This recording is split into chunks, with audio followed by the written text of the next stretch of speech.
A psychotherapist who claimed to be able to cure gay people has lost her appeal against a decision by her professional association to suspend her.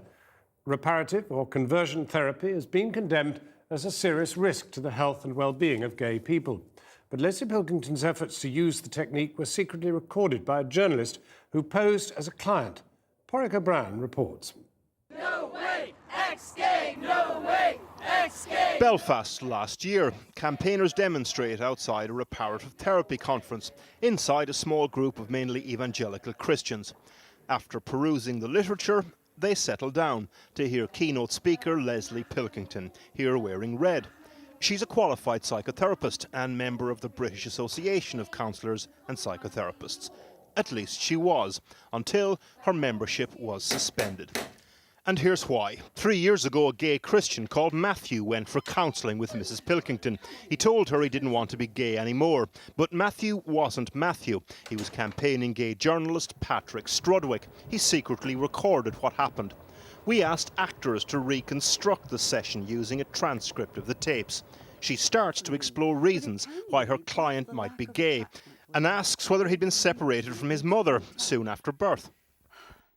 It can sometimes mean days, weeks of actual isolation, so they internalise it.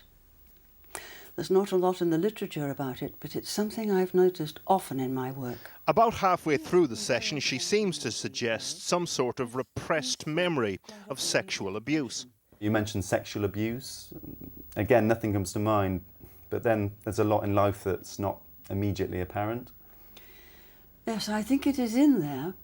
It's something within you, but outside your mind.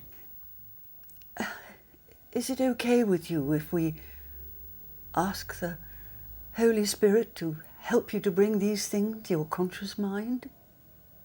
Fine. These two sessions were alarming because they were based on the premise that homosexuality is an illness, a mental illness, and of course we know that it isn't, and therefore it cannot be treated and should not be treated. Other aspects of his background are explored. It all gets progressively more bizarre. Freemasonry? Anything like that in the family? No. Nothing like that at all? Freemasonry? No. Mr. Strudwick complained to the British Association of Counselling and Psychotherapy, and in May last year, her membership was suspended. Lesley Pilkington appealed the association's decision, but today the association decided to reject that appeal.